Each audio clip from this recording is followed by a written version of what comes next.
नमस्कार दोस्तों, आज हम बात करेंगे एक ऐसी किताब के बारे में जिसने दुनिया भर में करोड़ों लोगों को प्रभावित किया है। इस किताब का नाम है द 48 लॉज ऑफ पावर। यह किताब हमें बताती है कि प्रभाव, नेतृत्व, सम्मान और सफलता कैसे हासिल की जा सकती है। लेकिन ध्यान रहे, इस किताब का उद्देश्य किसी को नुकसान पहुंचाना नहीं है। इसका असली मकसद लोगों के व्यवहार को समझना और जीवन में समझदारी से आगे बढ़ना है। तो आइए शुरू करते हैं। शक्ति आखिर है क्या? जब हम शक्ति या पावर शब्द सुनते हैं तो हमारे मन में राजनीति, बड़े बिजनेस या अमीर लोगों की तस्वीर आती है। लेकिन सच्चाई यह है कि पावर हमारे रोजमर्रा के जीवन में भी मौजूद है। जब लोग आपकी बात सुनते हैं, आपका सम्मान करते हैं और आपकी राय को महत्व देते हैं, तो यह भी एक प्रकार की शक्ति है। पहला नियम, अपने गुरु से आगे निकलने की कोशिश मत करो। हर व्यक्ति अपने से ऊपर वाले व्यक्ति से सम्मान चाहता है। अगर आप किसी बॉस, शिक्षक या वरिष्ठ व्यक्ति को यह महसूस करा दें कि वह आपसे कम है, तो वह असहज हो सकता है। इसलिए अपनी प्रतिभा दिखाइए, लेकिन सामने वाले का सम्मान बनाए रखिए। दूसरा नियम, दोस्तों पर पूरी तरह भरोसा मत करो। दोस्त हमेशा अच्छे होंगे, ये जरूरी नहीं। कई बार ईर्ष्या रिश्तों को कमजोर कर देती है। इसका मतलब ये नहीं कि दोस्तों से दूरी बना लें, बल्कि हर रिश्ते में समझदारी रखें। तीसरा नियम, अपनी योजनाओं को गुप्त रखें। हर सपना हर व्यक्ति को बताने की जरूरत नहीं होती। जब तक काम पूरा ना हो जाए, तब तक कम बोलिए और ज्यादा काम कीजिए, क्योंकि दुनिया में हर व्यक्ति आपकी सफलता से खुश नहीं होता। चौथा नियम, जरूरत से ज्यादा मत बोलो। जितना ज्यादा बोलेंगे, उतनी ज्यादा गलती की संभावना होगी। सफल लोग अक्सर कम बोलते हैं और ध्यान से सुनते हैं, क्योंकि सुनने वाला सीखता है और सीखने वाला आगे बढ़ता है।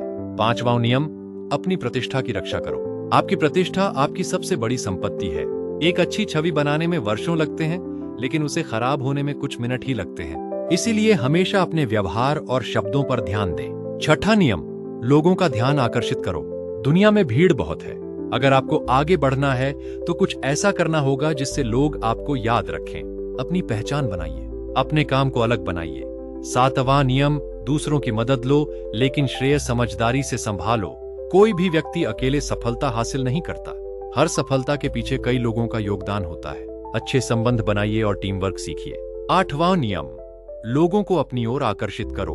दूसरों के पीछे भागने की बजाय ऐसा व्यक्तित्व बनाइए कि लोग खुद आपके पास आए। ज्ञान, आत्मविश्वास और ईमानदारी लोगों को आकर्षित करते हैं। नौवां नियम, बहस जीतने से बेहतर है परिणाम हासिल करना। बहस में जीतकर भी आप हार सकते हैं। अगर सामने वाला अपमानित महसूस करे तो संबंध खराब हो सकते हैं। इसलिए सही होने से ज्यादा जरूरी है बुद्धिमानी से काम लेना। 10वां नियम, नकारात्मक लोगों से दूरी रखो। कुछ लोग हमेशा शिकायत करते रहते हैं। वे हर अवसर में समस्या ढूंढ लेते हैं। ऐसे लोगों के साथ ज्यादा समय बिताने से आपकी सोच भी प्रभावित हो सकती है। 11वां नियम, खुद को मूल्यवान बनाओ। ऐसा कौशल विकसित करो जिसकी लोगों को जरूरत हो। जितनी ज्यादा आपकी उपयोगिता होगी, उतना ज्यादा आपका सम्मान होगा। 12वां नियम, ईमानदारी और दयालुता की शक्ति। कई बार एक छोटा सा अच्छा व्यवहार भी लोगों का दिल जीत सकता है। दयालुता कमजोरी नहीं बल्कि ताकत है। 13वां नियम, लोगों के हितों को समझो। जब आप किसी से मदद मांगें तो केवल अपना फायदा मत बताइए, उसे यह भी समझाइए कि उसे क्या लाभ होगा। 14वां नियम, ध्यान से निरीक्षण करो। अच्छे नेता पहले देखते और समझते हैं, फिर निर्णय लेते हैं। दुनिया को समझने के लिए अवलोकन बहुत जरूरी है। 15वां नियम, समस्याओं को जड़ से खत्म करो। छोटी समस्याओं को अनदेखा करने से वे बड़ी बन जाती है। समय रहते समाधान ढूंढना समझदारी है। 16वां नियम, अपनी कीमत समझो। हर समय उपलब्ध रहने से लोग आपकी अहमियत कम समझ सकते हैं। अपने समय और ऊर्जा की कीमत पहचानिए। 17वां नियम, अप्रत्याशित बनो। जब लोग आपकी हर चाल को समझ लेते हैं तो आपका प्रभाव कम हो जाता है। नवाचार और रचनात्मकता आपको अलग बनाते हैं। 18वां नियम, अकेले मत रहो। सफलता के लिए नेटवर्क और संबंध बहुत महत्वपूर्ण है।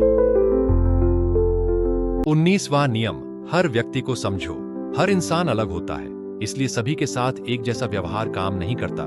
20वां नियम, सोच समझकर निर्णय लो। भावनाओं में बहकर लिए गए फैसले अक्सर गलत साबित होते हैं। धैर्य और विवेक सफलता की कुंजी हैं। 21, सामने वाले को आपसे ज्यादा बुद्धिमान महसूस होने दो।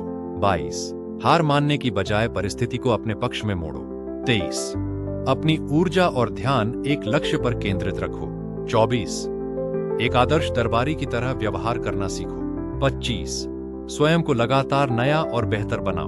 26, अपने हाथ साफ रखो, गलतियों से दूरी रखो। 27, लोगों की आशाओं और विश्वास का सम्मान करो। 28 कार्य करते समय साहस और आत्मविश्वास दिखाओ। 29 किसी भी काम की शुरुआत से पहले अंत की योजना बनाओ। 30 अपनी उपलब्धियों को सहज और सरल दिखाओ। 31 विकल्पों को नियंत्रित करो और स्थिति अपने पक्ष में रखो। 32 लोगों के सपनों और इच्छाओं को समझो। 33 लोगों की कमजोरियों और प्रेरणाओं को पहचानो। 34 अपने आत्मसम्मान और गरिमा को बनाए रखो। 35 सही समय का इंतजार करना सीखो। 36 जो चीजें नहीं मिल सकती उन पर समय बर्बाद मत करो। 37 प्रभावशाली और यादगार प्रस्तुति दो। 38 आवश्यकता पड़ने पर माहौल के अनुसार ढल जाओ। 39 विरोधियों को भ्रमित करो और उनकी रणनीति समझो। 40 मुफ्त की चीजों के पीछे मत भागो, मूल्य चुकाना सीखो। 41 दूसरों की नकल मत करो, अपनी पहचान बनाओ। 42 समस्या की जड़ को पहचानो और उसका समाधान करो। 43 लोगों के दिल और दिमाग को जीतने की कोशिश करो। 44 सामने वाले के व्यवहार को समझकर प्रतिक्रिया दो। 45 बदलाव को धीरे धीरे लागू करो ताकि लोग स्वीकार कर सकें। 46 पूर्णता का दिखावा मत करो, विनम्र रहो। 47 सफलता के बाद भी संतुलन बनाए रखो और अति आत्मविश्वास से बचो। 48 परिस्थितियों के अनुसार लचीले बनो और खुद को ढालो। सबसे बड़ी सीख असली शक्ति दूसरों को नियंत्रित करने में नहीं बल्कि खुद को नियंत्रित करने में है। सबसे बड़ी सीख इस किताब का सबसे महत्वपूर्ण संदेश यह है कि जो व्यक्ति खुद पर नियंत्रण रखता है वही सबसे शक्तिशाली होता है। अपनी भावनाओं, समय, आदतों और निर्णयों पर नियंत्रण ही असली शक्ति है। पैसा, पद और प्रसिद्धि समय के साथ बदल सकते हैं, लेकिन आत्म अनुशासन और बुद्धिमानी हमेशा आपके साथ रहती है। निष्कर्ष दोस्तों, शक्ति का अर्थ दूसरों को दबाना नहीं है। सच्ची शक्ति है खुद को बेहतर बनाना, सही निर्णय लेना, लोगों को समझना, सम्मान कमाना और जीवन में संतुलन बनाए रखना। अगर आप इन सिद्धांतों को सही तरीके से अपनाते हैं तो आप अपने जीवन, करियर और रिश्तों में बेहतर परिणाम प्राप्त कर सकते हैं। धन्यवाद दोस्तों। यदि आपको यह वीडियो पसंद आया हो तो लाइक करें, शेयर करें और चैनल को सब्सक्राइब करना ना भूलें। मिलते हैं अगली वीडियो में।